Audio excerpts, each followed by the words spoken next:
नमस्कार, स्वागत है आप सभी का ग्रैंड एशियन न्यूज पर। मैं हूं शाहीन खान। सबसे पहले एक नजर आज की हेडलाइंस पर।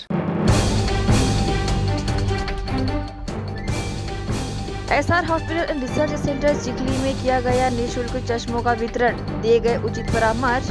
शामिल हुए कांग्रेस के वरिष्ठ नेता धर्मेंद्र यादव।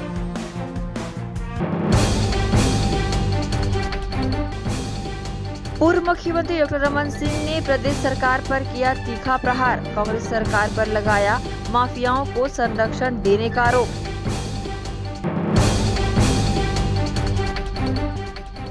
और मुख्यमंत्री भूपेश बघेल विधानसभा स्तरीय सम्मेलन में भाग लेने पहुंचे पाटन।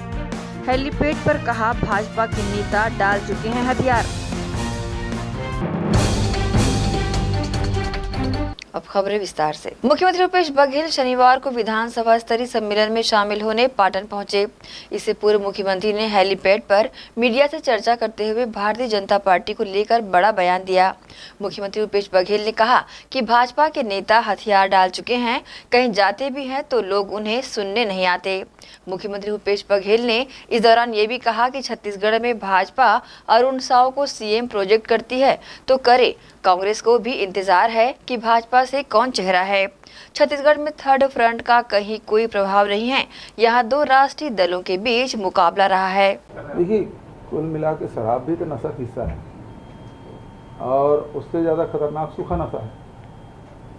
तो यदि सभी नशा के खिलाफ यदि अभियान छोड़े और एक वातावरण बने तो शराबबंदी भी हो सकता है और नशा मुक्ति भी हो सकता है। तो नशा मुक्ति के अंदर में शराब भी है, गांजा भी है, पता नहीं और सूखा नशा में क्या क्या और आते हैं वो भी है, गुड़ाखू है, तम्बाकू है, सिगरेट है, ये सब चीज़ें आ जाती हैं। लो भला कर लो बात। अभी जितने भी आप यूनिवर्सिटी बस्तर किसके नाम से? महेंद्र कर्मा जी के नाम से, शहीद महेंद्र कर्मा के नाम से। रायगढ़ यूनिवर्सिटी किसके नाम से? शहीद नंद कुमार पटेल के नाम से। सांकरा में भी हमने खोला महात्मा गांधी के नाम से 85 वर्षगांठ के अवसर पर। मेडिकल कॉलेज किसके नाम से? सरगुजा, वहाँ जो राजमाता थी उसके नाम से। यहाँ बिसाऊ दास महंत जी के नाम से कोरबा में। कितने नाम गिनाऊं मैं? एक नाम कहीं आ गया तो भारतीय जनता पार्टी के पूरे शरीर में, उनके नेताओं के शरीर में पूरा पता नहीं आग फूक जाता है। उसके नाम लेते ही सबका एंटीना सक्रिय हो जाता है। बहुत तकलीफ है इनसे। कांग्रेस सरकार देखिए, प्रदेश के नेता हथियार डाल दिए, वो कहीं दौरा नहीं कर रहे हैं और जाते भी हैं तो भीड़ भी नहीं आती, न कार्यकर्ता जुटते। और इस कारण से वो माथुर सहित तमाम केंद्रीय नेता, अभी एक केंद्रीय मंत्री गए थे, वो कुछ भड़काने की कोशिश कर रहे थे, आग लगाने की कोशिश कर रहे थे, लेकिन सफलता नहीं मिलेगी छत्तीसगढ़ में। प्रदेश भर में खनिज संपदाओं की लूट मची हुई है। माफिया रेत, मुरूम, गिट्टी सहित अन्य संपदाओं का खुलेआम दोहन कर रहे हैं। कुछ जगहों से रेत माफिया शमशान घाट को भी नहीं छोड़ रहे हैं। राजनांदगांव के प्रभात नगर के पास भवन निर्माण के लिए रेत खदान से मंगाई गई रेत में दफन की गई एक महिला की लाश मिलने को लेकर पूर्व मुख्यमंत्री डॉक्टर रमन सिंह ने प्रदेश सरकार पर तीखा प्रहार करते हुए कहा कि माफियाओं को संरक्षण देते हुए अवैध उगाही के धंधे में अपने कर्तव्यों और ईमान को दफना चुकी छत्तीसगढ़ की कांग्रेस सरकार। महेश्वर साहू जी बैठे हुए हैं मेरे बगल में और वो बताएंगे कि उनकी मां के साथ क्या हादसा हुआ। और मोर माता जी की 22 मार्च को कबीरपंथी समाज के अनुसार वहाँ अंतिम संस्कार किए गए से समाज के अनुसार पूरा समाज के साथ में। और लोग के बाद 2-2.5 महीना बाद रेत खनन माफिया के अनुसार रेत निकाल के रात में माँ के शव निकाल के मतलब जो दुख का पीड़ा हुई से बहुत अत्यंत दुख पीड़ा हो रही। एक जो रेत माफिया है उसके खिलाफ कड़ी से कड़ी कार्रवाई होना चाहिए, FIR दर्ज होना चाहिए। थाने में आप गए थे? तैयार हो गए? हाँ, थाने में गए थे, गए रहूँ मैं थाना में, तो पुलिस कड़ी कार्रवाई करेंगे। अभी तक से कुछ नहीं हुआ है। आपका नाम? महेश्वर साहू, ग्राम मोखला। जिस प्रकार सरकार के संरक्षण में, मुख्यमंत्री के संरक्षण में अवैध रेत का कारोबार चल रहा है और रेत माफिया पूरे प्रदेश में सक्रिय है। यहाँ से उत्तर प्रदेश, बिहार, महाराष्ट्र को रेत जा रहा है, 4 गुने कीमत में जा रहा है और बारिश के पहले लगातार डंप किया जा रहा है। बेशर्मी की हद तब हो गई जब राजनांदगांव जिले में, राजनांदगांव के मोखला गांव में जो ऐसे दर्दनाक हादसा हुआ जो पीड़ाजनक भी है, शर्मनाक भी है और आपत्तिजनक भी है। इसमें आपराधिक मामला भी दर्ज होना चाहिए।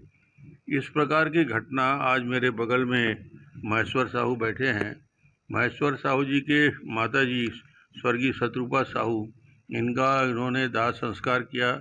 22 मार्च को मृत्यु हुई और पूरे कबीरपंथी संस्कार के साथ दफनाने का काम करते हैं। कबीरपंथी में जो नियम है पूरे गांव, पूरे समाज, पूरे मोखला के लोग मिल के किए और 22 मार्च की घटना है। 12 जून को रेत माफिया लगातार उस पूरे के पूरे मोखला में हो, भर्रे गांव में हो, जंगलेश्वर हो या पूरे राजनांदगांव विधानसभा महानदी किनारे किनारे या कहें पूरे जिले में जिस प्रकार घटना हो रही है, इन्होंने दुस्साहस ये किया कि रात में पूरी बॉडी को उखाड़ के रेत सहित भर के लोड करके ले गए और यहाँ से जाके राजनांदगांव में, मोखला से ले जाकर राजनांदगांव में डंप किया और रायलगढ़ स्कूल में उस रेत को छोड़ा।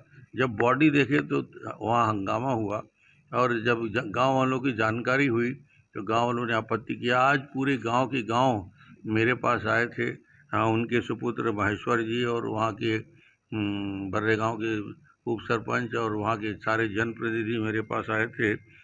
अभी तक मैंने आज कलेक्टर से बात की, कोई कार्रवाई नहीं हुई है। अभी तक ना जेसीबी जब्त हुआ है, ना ट्रक जब्त हुआ है, ना जो कार्रवाई क्रिमिनल अपराध है ये तो कि बॉडी को उठा के किसी की धार्मिक भावना, पूरे कबीर पंथियों का भावना आहत हुआ है पूरे छत्तीसगढ़ के। और इस प्रकार की घटना के बाद भी गंभीरता से नहीं लिए। रेत चोरी इतनी बड़ी हो गई है कि इसके बाद भी लगातार जेसीबी चल रहा है, लगातार ट्रक चल रहा है, रात और दिन यही काम लगा हुआ है। आज मैंने कलेक्टर को पूरी तरीके से बात किया, पूरे गांव वालों के सामने बात किया और चेतावनी भी दी है। यदि इस पे कार्रवाई नहीं होती, गांव वाले चाहते हैं तत्काल वहां के जेसीबी जब्त हो जाए, ट्रक जब्त हो और जिन लोगों ने इस प्रकार के रेत की स्मगलिंग का काम कर रहे हैं, काला बाजारी का काम कर रहे हैं, इनके नाम भी लिख के दिए हुए हैं, इनके ऊपर कार्रवाई नहीं होगी, इनको गिरफ्तार नहीं किया जाएगा, भारतीय जनता पार्टी कठोर कदम उठाएगी। और कलेक्टर और माइनिंग जो अधिकारी हैं जिनके संरक्षण में ये सब काम हो रहा है, उनका घेराव करने के बारे में भी बातचीत चल रही है कि हम इस प्रकार जिला कलेक्ट्रेट में पहुंचेंगे पूरे आसपास के गांव को लेकर और इस घटना के प्रति नाराजगी भी व्यक्त करेंगे और अपराधियों को गिरफ्तार करने की मांग भी करेंगे। इसी के साथ रुकेंगे एक छोटे से ब्रेक के लिए, जल्द हाजिर होते हैं। आप सब बने रहिए ग्रैंड एशियन न्यूज के साथ।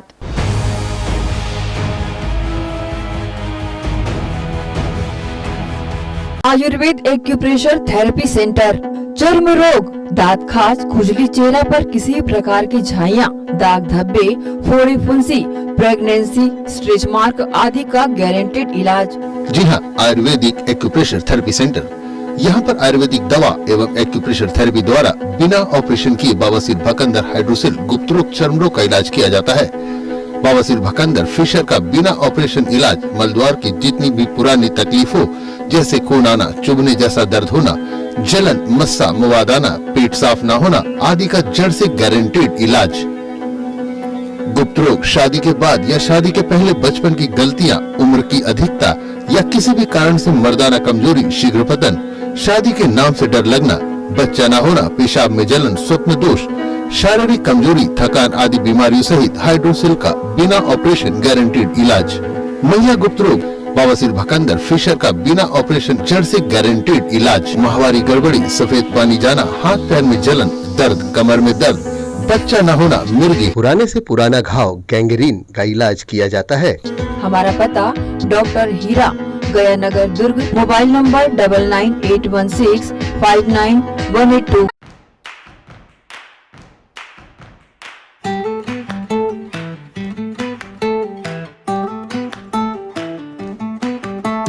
नन्हे नन्हे प्यारी जान, पढ़ेंगे लिखेंगे तभी तो बनेंगे भारत की पहचान। बच्चों से ही है कल का भविष्य। तो आइए उदय पब्लिक स्कूल में जल्द ही एडमिशन कराइए। जी हाँ, एडमिशन शुरू हो चुके हैं।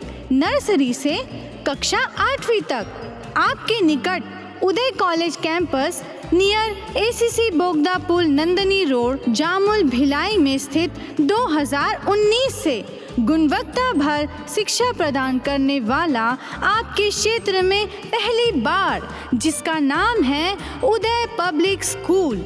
जी हाँ, सभी कक्षाओं के लिए निःशुल्क प्रवेश। स्कूल नर्सरी से कक्षा 8वीं तक के लिए इस वर्ष प्ले ग्रुप की भी शुरुआत की जा रही है। सरकार द्वारा 25% छात्रों के लिए मुफ्त शिक्षा प्रदान की जाएगी। प्रवेश के लिए जल्दी करें। बस वैन की सुविधाएं भी उपलब्ध है। पुस्तकालय सुविधाएं है, सीसीटीवी कैमरा, संगीत कक्ष, खेल और सांस्कृतिक गतिविधियां, मल्टीपर्पस हॉल, महत्वपूर्ण दिन और त्योहारों को भी यहाँ मनाया जाता है। कंप्यूटर लैब और स्मार्ट क्लास शिक्षण सुविधाएं भी उपलब्ध की जाती है। अग्नि सुरक्षा के लिए भी सुविधाएं उपलब्ध है। बच्चों के अंग्रेजी बोलने पर भी महत्वपूर्ण ध्यान दिया जाता है।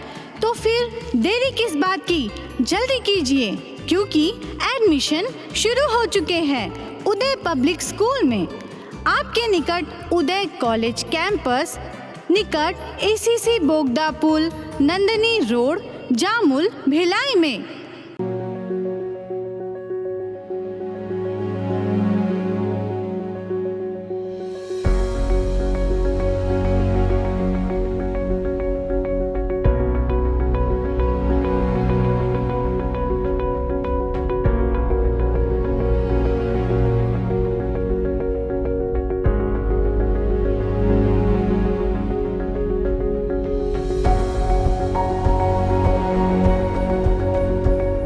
Krishna public school Nehru Nagar Bhilai. Krishna public school session 2023 व 24 एडमिशन ओपन। आपके बच्चों के बेहतर भविष्य के लिए कृष्णा पब्लिक स्कूल। आवश्यक सुविधाएं: playground, library, computer lab, well furnished classroom, transport facility के साथ बाहर से आए स्टूडेंट्स के लिए सर्व सुविधा युक्त हॉस्टल सुविधा। तो बता दें, कृष्णा पब्लिक स्कूल अनुभवी शिक्षकों के द्वारा विद्यार्थियों को अध्ययन कराया जाता है। Krishna public school admission open. हमारा पता Krishna public school Bhilai. Contact number 0788403090 078822922714। Mobile number 7389740903 7389840904। BM Shah super multi speciality hospital 24 घंटे आपातकालीन सुविधाएं, जिसमें मॉडुलर ऑपरेशन थिएटर से सुसज्जित छत्तीसगढ़ के प्रतिष्ठित न्यूरो फिजिशियन न्यूरो सर्जन की सुविधाओं के साथ सड़क दुर्घटना में घायल मरीजों के लिए विशेष ट्रॉमा आईसीयू की सुविधा उपलब्ध है। हॉस्पिटल में हृदय रोग विशेषज्ञों की टीम के साथ एडवांस कैथ लैब की सुविधाएं, साथ ही जिसमें एंजियोग्राफी, एंजियोप्लास्टी, पेसमेकर की सुविधा उपलब्ध है। हॉस्पिटल में medical ICU, surgical ICU, NICU, burn unit के साथ डायलिसिस की सुविधा 24 घंटे उपलब्ध है। हॉस्पिटल के सभी वार्ड एयर कंडीशनर होने के बावजूद सबसे किफायती दरों में उपलब्ध। General ward, private room, deluxe room, super deluxe room की सुविधाएं उपलब्ध है। हॉस्पिटल में गायनिक डॉक्टर्स की एक्सपर्ट टीम नॉर्मल डिलीवरी एवं सिजेरियन के लिए सुविधा 24 घंटे उपलब्ध है। साथ ही साथ महिला एवं बच्चों के लिए अलग अलग वार्ड की सुविधा उपलब्ध है। हॉस्पिटल में सभी प्रकार की जांच जैसे MRI, CT scan, sonography, 2D echo, ECG, EEG, endoscopy, X-ray, खून एवं पेशाब की जांच की सुविधा बेहद किफायती दरों में उपलब्ध है। हमारा पता बीएम शाह हॉस्पिटल एवं medical research centre, Shastri Nagar, Supela, Bhilai. Phone number 7773077711 77307722।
Break के बाद आप सबका स्वागत है। भारतीय जनता पार्टी के वरिष्ठ विधायक व पूर्व कैबिनेट मंत्री बृजमोहन अग्रवाल ने प्रदेश सरकार पर हमला करते हुए कहा कि मुख्यमंत्री भूपेश बघेल के नेतृत्व वाली प्रदेश की कांग्रेस सरकार ने अपने 4.5 साल के कार्यकाल में 81,000 करोड़ का ऋण लिया है, परंतु कर्ज की तुलना में विकास देखें तो आपको समझ आएगा कि ये सरकार एक भी उल्लेखनीय विकास के कार्य बताने की स्थिति में नहीं है। लोगों को लगता है कि सारे पैसे इनके लोक लुभावने बड़ी योजनाओं में खर्च हो रहे हैं, परंतु ध्यान से समझा जाए तो ऐसा नहीं है। अगर आप हिसाब करने बैठे तो आपको सिर्फ घोटाले ही घोटाले नजर आएंगे। छत्तीसगढ़ की भूपेश बघेल सरकार कर्जे पे कर्जा लिए जा रही है। ये सरकार अभी तक लगभग 81,000 करोड़ रुपए से ज़्यादा का कर्ज ले चुकी है। छत्तीसगढ़ के हर व्यक्ति पर 33,000 रुपए का कर्ज है और बार बार ये सरकार आरोप लगाती है कि केंद्र सरकार से हमको पैसे नहीं मिल रहे हैं। मोदी जी की सरकार आने के बाद से अभी तक कर के रूप में, हिस्से के रूप में हमको 85,000 करोड़ रुपए और ग्रांट के रूप में 71,681 करोड़ रुपए, अगर कुल देखेंगे तो 1,56,000 करोड़ रुपए केंद्र सरकार से टैक्स और ग्रांट के रूप में मिल चुका है। परंतु उसके बाद भी छत्तीसगढ़ में कांग्रेस की सरकार ने क्या किया है? अगर हम पूरे भूपेश बघेल की सरकार के जितने भी काम देखेंगे, 2020 में 5,553 करोड़ रुपए का बोनस दिया, 2021 में 7,028 करोड़ रुपए का बोनस दिया, 2022 में 1,894 करोड़ रुपए का बोनस दिया। कुल हम मिला लेंगे तो 20,102 करोड़ रुपए का बोनस पूरे प्रदेश के किसानों को मिला। बड़ी बड़ी बातें भूपेश बघेल जी करते हैं कि हमने कर्जा माफ कर दिया। अगर उसकी राशि को भी जोड़ेंगे तो 6,100 करोड़ रुपए, वो भी शॉर्ट टर्म लोन को माफ किया, लॉन्ग टर्म लोन को माफ नहीं किया। नेशनलाइज बैंक है, उनके कर्जों को इन्होंने माफ नहीं किया। अगर 3.5 लाख लोगों से 458 करोड़ रुपए का गोबर खरीदा है। बेरोजगारी भत्ता, 18 लाख नौजवान छत्तीसगढ़ में रोजगार कार्यालयों में रजिस्टर्ड हैं और उसमें से सिर्फ 1 लाख बेरोजगारों को भत्ता दिया जा रहा है। और वो भी कितना भत्ता दिया गया? 48 करोड़ रुपए। और बड़ी बड़ी ढींगे यहाँ के जा रही हैं। तो छत्तीसगढ़ को कर्ज लेकर घी पीना, और कर्ज भी इसलिए ले रहे हैं कि सिर्फ उनको भ्रष्टाचार करना है। अगर इन टोटल अगर हम मान लेंगे तो ये पूरा खर्च 4.5 साल का अगर हम मिला लेंगे तो ये 27,000 करोड़ रुपए का खर्च और 81,000 करोड़ का कर्ज ले चुके हैं। तो भूपेश बघेल की सरकार को इस बात की चिंता नहीं है कि सरकार के खजाने में पैसे जमा हो। उनको चिंता है तो उनके कांग्रेस पार्टी के मुख्यमंत्री के मंत्रियों के जेब में कितने पैसे जाएं। और इसलिए हम ये कह सकते हैं कि छत्तीसगढ़ की ये जो सरकार है, भूपेश बघेल जी को सिर्फ इसलिए मुख्यमंत्री बनाकर रखा गया है कि कांग्रेस के खजाने में कितने से ज़्यादा पैसा भर सकते हैं, कांग्रेस के कार्यकर्ताओं के जेब में कितने ज़्यादा से ज़्यादा पैसा भर सकते हैं। छत्तीसगढ़ियों की हालत तो नहीं सुधर रही है। जब 2023 में चुनाव आएगा तो जनता देखेगी कि गांव में सड़क नहीं है, गांव में बिजली नहीं है, गांव में पानी नहीं है, गांव में रोजगार नहीं है, नई स्कूलें नहीं खुल रही हैं, नए कॉलेज नहीं खुल रहे हैं। तो जनता इसका जवाब देगी और छत्तीसगढ़ को कर्ज में डुबोने वाले, छत्तीसगढ़ को विकास से कोसों दूर ले जाने वाले ऐसे मुख्यमंत्री जी को, ऐसी कांग्रेस पार्टी को जनता सबक सिखाएगी। नेशनल टेस्टिंग एजेंसी ने National Eligibility cum Entrance Test Under Graduate 2023 के परिणाम जारी कर दिए हैं। हर माँ बाप का सपना होता है कि उनके बच्चे पढ़ लिख कर आगे बढ़ें। इसी सपने को भिलाई नेहरू नगर में पुजारी के बेटे रूपम मिश्रा ने अपने हौसले और मेहनत के दम पर सच कर दिखाया है। बचपन से डॉक्टर बनने का सपना देखने वाले रूपम मिश्रा ने अपनी लगन से नीट की परीक्षा उत्तीर्ण की है। भिलाई के गुदड़ी के लाल ने एक बार फिर अपनी जीत सुनिश्चित कर ये बता दिया है कि सफलता संसाधनों की मोहताज नहीं। जी हां, मध्यम वर्गीय परिवार में जन्मे रूपम मिश्रा, जो कि नेहरू नगर कालीबाड़ी निवासी है, वह रूपम के पिता मंदिर के पुजारी हैं। रूपम ने सचदेवा न्यू पीटी कॉलेज से कोचिंग कर नीट जैसी प्रतियोगी परीक्षा में उच्च अंक प्राप्त कर माता पिता के साथ संस्थान का नाम रोशन किया है। रूपम की इस उपलब्धि पर माता पिता की आंखों में खुशी के आंसू झलक आए। उन्होंने रूपम का मुंह मीठा कराकर आशीर्वाद दिया।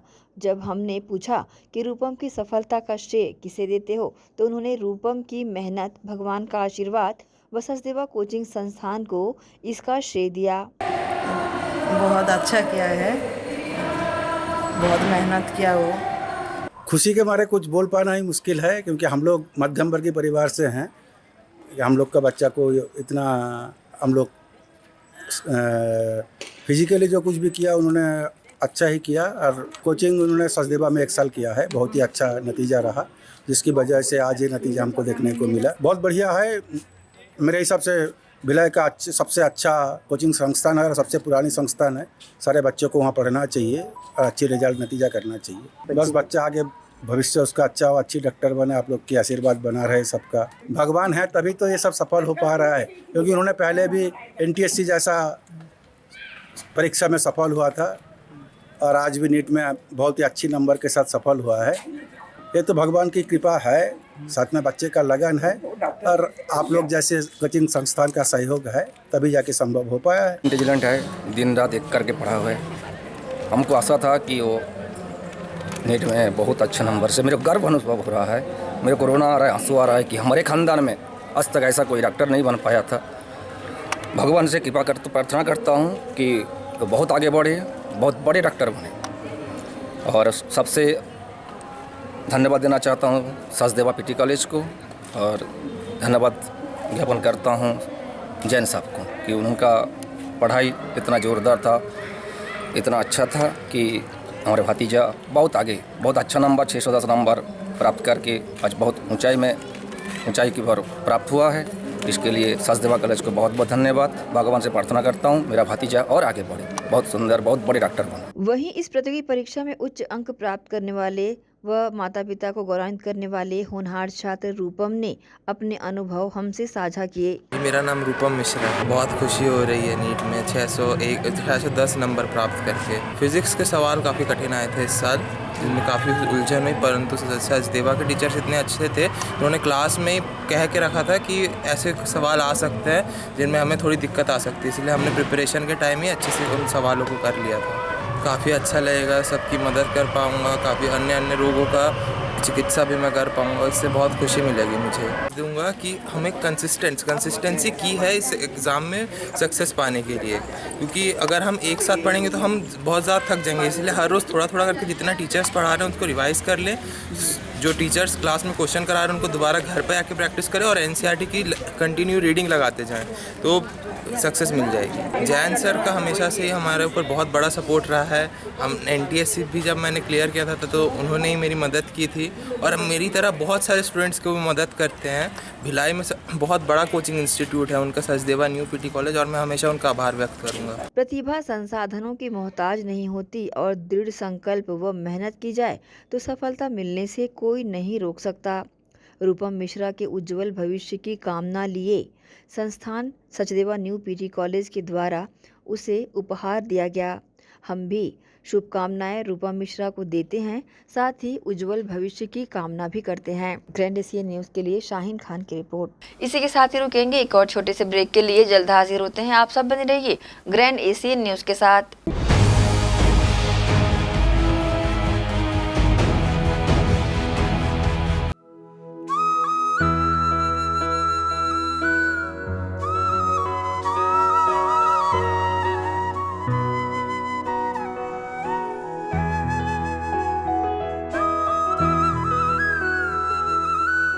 महिमा हॉस्पिटल उतई में संचालित, जी हां, अनुभवी बेहतर चिकित्सकों द्वारा उपचार संभव। स्त्री एवं प्रसूति रोग विशेषज्ञ, पैथोलॉजी सुविधा, BP शुगर जांच व इलाज, OPD, चर्म रोग एवं गुप्त रोग विशेषज्ञ, कान नाक गला उपचार, रेडियोलॉजी, एक्सरे, ICU, NICU, घर पहुंच एम्बुलेंस सुविधा भी उपलब्ध है। OPD आदि सुविधाएं उपलब्ध है। महिमा हॉस्पिटल, हमारा पता main road Utai, petrol pump के पास Utai. Number 0788267371, mobile number 9907127097। Shri Shankaracharya hospital 750 बिस्तरों का आधुनिक अस्पताल एवं 150 MBBS सीटों का मेडिकल कॉलेज। उपलब्ध सुविधाएं 24 घंटे आकस्मिक चिकित्सा सुविधा, विशेषज्ञ चिकित्सक सुविधा, डिलीवरी एवं टीकाकरण सुविधा, 24 घंटे एम्बुलेंस सेवा सुविधा एवं आधुनिक उपकरणों से सुसज्जित ऑपरेशन थिएटर, नवीनतम उपकरणों से सुसज्जित पैथोलॉजी लैब, एक्सरे एवं सोनोग्राफी की सुविधा, ICU, ICCU, NICU, MRI, CT scan एवं डायलिसिस यूनिट्स की सुविधा उपलब्ध। न्यूनतम दर पर दवाएं उपलब्ध। मोतियाबिंद ऑपरेशन, जननी सुरक्षा योजना, राष्ट्रीय स्वास्थ्य बीमा योजना, मुख्यमंत्री स्वास्थ्य बीमा योजना के अंतर्गत चिकित्सा सेवा उपलब्ध। स्मार्ट कार्ड सेवा उपलब्ध है। ओपीडी टाइमिंग सुबह 9 बजे से शाम 4 बजे तक।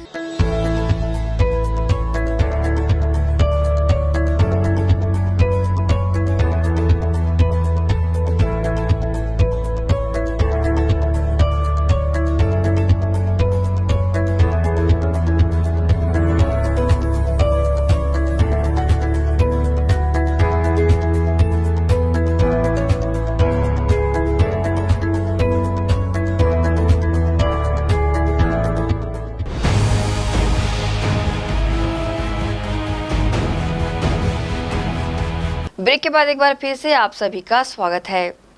SR hospital and research centre Chikhli द्वारा निःशुल्क चश्मे का वितरण किया गया। यहां कांग्रेस के वरिष्ठ नेता व समाज सेवी धर्मेंद्र यादव विशेष रूप से शामिल हुए। जिले में बेहतर चिकित्सा के लिए पहचाना जाने वाले चिकित्सकीय संस्थान SR hospital and research centre Chikhli में बीते 10 मई को निःशुल्क स्वास्थ्य परीक्षण शिविर लगाया गया था, जिसमें विभिन्न प्रकार के रोगों की जांच की गई थी। वहीं यहां पर नेत्र परीक्षण भी किया गया था और संकल्प लिया गया था कि नेत्र परीक्षण के बाद जिन लोगों को चश्मे की ज़रूरत होगी उन्हें चश्मे का वितरण किया जाएगा। इसी के तहत 50 लोगों को निःशुल्क चश्मे का वितरण किया गया। यहां समाज सेवी व कांग्रेस के वरिष्ठ धर्मेंद्र यादव विशेष रूप से शामिल हुए। अतिथि के रूप में शामिल धर्मेंद्र यादव ने हॉस्पिटल के डायरेक्टर संजय तिवारी के इस जनहित के प्रयास के लिए प्रशंसा की, तो वहीं हॉस्पिटल के डायरेक्टर संजय तिवारी ने भी उद्देश्य बताया। एसआर हॉस्पिटल के चेयरमैन और मेरे मित्र संजय भाई ने मुझे यहाँ आज बुलाया निःशुल्क ऑपरेशन और चश्मा वितरण के कार्यक्रम में। मैं सबसे पहले तो एसआर हॉस्पिटल के चेयरमैन का धन्यवाद देता हूं और बहुत ही अच्छा जनहित का कार्य है ये कि 50 लोगों को निःशुल्क चश्मे से लेकर उनकी आँख के इलाज के लिए एसआर हॉस्पिटल ने ये कार्य किया है। बहुत मैं साधुवाद देता हूँ डॉक्टर साहब को भी, पूरी टीम को भी, कि ऐसे प्रोग्राम जिले में हर हॉस्पिटल में निःशुल्क चले जिससे जनहित में काम हो सके और लोगों को भलाई हो सके। एसआर हॉस्पिटल द्वारा 19 मई को निःशुल्क स्वास्थ्य परीक्षण शिविर किया गया था। उस परीक्षण शिविर में लगभग 50 लोगों को चश्मा वितरण करने का संकल्प लिया गया था। जिन लोगों को निकट दृष्टि दोष या दूर दृष्टि दोष निकला था, आज कार्यक्रम के मुख्य अतिथि माननीय श्री धर्मेंद्र यादव जी के कर कमलों द्वारा उन सभी मरीजों को निःशुल्क चश्मा वितरण किया गया। क्षेत्र की जनता का बहुत बहुत धन्यवाद जिन्होंने एसआर अस्पताल पे अपना विश्वास जताया। आपके चैनल का बहुत बहुत धन्यवाद। आपके चैनल के माध्यम से समय समय पर आम जनता को पता चलता है कि स्वास्थ्य के क्षेत्र में किस प्रकार के शिविर लगाए जा रहे हैं। और आज के कार्यक्रम के मुख्य अतिथि श्री धर्मेंद्र यादव जी का बहुत बहुत धन्यवाद जिन्होंने एसआर परिवार में अपना जो बहुमूल्य समय दिया। जय हिंद, जय भारत, जय छत्तीसगढ़। बहरहाल एसआर हॉस्पिटल द्वारा समय समय पर नित्य नए प्रयास जनहित की सेवाएं देने के लिए किए जाते रहे हैं। वहीं निःशुल्क चश्मे पाकर लोगों ने भी अस्पताल का आभार दिल से जताया। ग्रैंड एशियन न्यूज के लिए प्रवीण मिर्जा के साथ शाहीन खान की रिपोर्ट। राधे राधे सेवा समिति द्वारा भागवत आश्रम पोटिया कला दुर्ग में 5 दिवसीय श्री शिव महापुराण का आयोजन किया जा रहा है। यह भगवताचार्य कालेश्वर प्रसाद तिवारी व भगवताचार्य पंडित वरुण तिवारी के श्रीमुख से कथा का सार श्रद्धालुओं को श्रवण कराया जा रहा है। 15 जून से 5 दिवसीय श्री शिव महापुराण कथा राधे राधे सेवा समिति के तत्वावधान में आयोजित की जा रही है। भागवत आश्रम पोटिया कला में आयोजित इस कथा के पहले दिन कलश यात्रा निकाली गई। कलश यात्रा ने क्षेत्र का भ्रमण किया और वापस कथा स्थल पर संपन्न हुई। इस कथा में भगवताचार्य पंडित कालेश्वर प्रसाद तिवारी व भगवताचार्य पंडित वरुण तिवारी अपने श्रीमुख से कथा का सार श्रद्धालुओं को श्रवण कराएंगे। कथा के पहले दिन कलश यात्रा में महिलाएं शामिल रही। वहीं आयोजकों ने व भगवताचार्य ने कथा को लेकर इस तरह की जानकारी मीडिया को दी है। भागवत आश्रम पोटिया कला पावन धाम, जहाँ बड़े सुंदर राधा कृष्ण प्रकट हैं, मेरे भोले बाबा भी प्रकट हैं और हमारे हनुमान जी और शनिदेव भी है। और कब से मेरा कार्यक्रम चल रहा है भागवत कथा का छत्तीसगढ़ में, और चारों धाम में भी कथा हुई है ना। आपके द्वारिका में भी कथा हुई, अयोध्या में भी कथा हुई, हमारे प्रयाग में आपकी कथा हुई, कर्ण प्रयाग बद्रीनाथ धाम में, और इधर आए हमारे जगन्नाथ स्वामी के स्थान पर रामेश्वरम में भी कथा हुई, और वृंदावन में 7 बार कथा हो गई। ऐसे तीर्थों में कथा हुई। और ये आपके सीतामढ़ी में कथा हुई, अयोध्या से सीतामढ़ी है, और कथा विशेष चल रहा है पूर्ण रूपेण हाव 1111 तक तो हो गया कथा। ऐसे हमारे श्रीवास्तव जी भी कथा कराए, उस समय 900 कथा हो गई थी। तो कथा लगातार चल रही है, और ऐसे सबके विशेष कृपा सहयोग को लेकर के हमारे पोटिया कला में विशेष भागवत आश्रम का निर्माण हुआ। हाँ, उत्साह तो विशेष है, और 8 साल से यहाँ मैं निवास क्यों दिख रहा है। प्राइवेट रूप से कथा भी होती रहती है। हमारे साथ बहुत लोग जुड़े हैं। राधे राधे सेवा समिति में हमारे वर्मा जी भी हैं, और हमारे श्रीवास्तव जी भी हैं, अग्रवाल जी भी हैं, साव साहब भी हैं, और रमा दीदी भी लोग हैं, सब हमारे साथ। अब मैं संदेश देना चाहूँगा कि शिव भगवान विशेष है, सबके जीवन में पूर्ण होने वाले और सबके दुख को निवारण करने वाले। रोग दुख शोक दूर होता है शिव भगवान। और शिव को मानने वाले में राधा कृष्ण भी हैं, और राधा कृष्ण को मानने वाले शिव हैं। हरि और हर में कोई अंतर नहीं है। इसलिए हमारे छत्तीसगढ़ में प्रयागराज आपके राजिम धाम, राजीलोचन भी है, और कुलेश्वर महादेव भी है, और हमारे शिव सभी जगह है। इसी बात को सबको बताना। और हमारे पिताश्री माताश्री विशेष आशीर्वाद, मेरे 4 भाई बड़े हैं, उनके विशेष कृपा रही। छोटे भाई हमारे उनके जी पुत्र हैं, हमारे वरुणेश्वर तिवारी जो भी भागवताचार्य हैं। हमारे परिवार पूरे सब जगह भागवत के प्रचार, शिव पुराण के प्रचार, सभी को संदेशा दे रहे हैं कि सबका मालिक एक वही नारायण सच्चिदानंद रूपाय विश्वोत्पत्त्यादि हेतुवे तापत्रय विनाशाय श्री कृष्णाय वयम नुमः। और ऐसे कृष्ण भी शिव के हृदय में है, और शिव के हृदय में कृष्ण है। तो ये संदेशा हमारे माता पिता के सिद्धांत रहा। ब्राह्मण कुल में आए तो ब्राह्मण कुल में सबको ज्ञान बांटो भाई, और शिव पुराण, भागवत पुराण, देव पुराण को लेकर के चलो। मैं यहाँ तक पहुँचा हूँ। वैसे अरमरी कला जन्म स्थान है, पोठिया कला स्थान बन गया, राजिम जेंद्रा धाम में विशेष स्थान, और सभी जगह कथा होते रहती है। और 1111 कथा हो गई अभी तक। विशेष रूप से संदेश यही दे रहा हूँ कि सब भगवान में जुड़े, अपने सत्य सनातन धर्मों को लेकर के चलें, धर्मांतर ना करें। अपने धर्म में जो भी है वो पूर्ण ईश्वर तक पहुँचाने वाला है।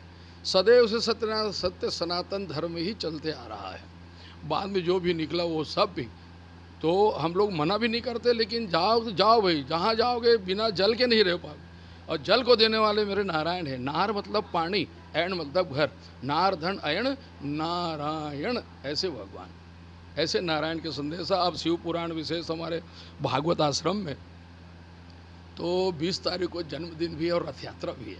तो मेरे मन में विचार हुआ अपने स्थान में राधे राधे सेवा समिति सभी महात्मा के द्वारा बड़े सुंदर एक सत्संग हो जाए, शिव पुराण को लेकर कथा हो जाए। और कथा मिटाती है जीवन की व्यथा। इसलिए मैं सबको लेकर के, और सभी लोग बड़े साथ दिए हैं, आनंद आया। 5 दिन कथा चलने वाली 5 दिवसीय शिव महापुराण है। रथ यात्रा को रथ निकालेंगे, उसी दिन यज्ञ हवन समापन होगी। सच्चिदानंद रूपाय विश्वोत्पत्त्यादि हेतवे तापत्रय विनाशाय श्री कृष्णाय वयम नमः।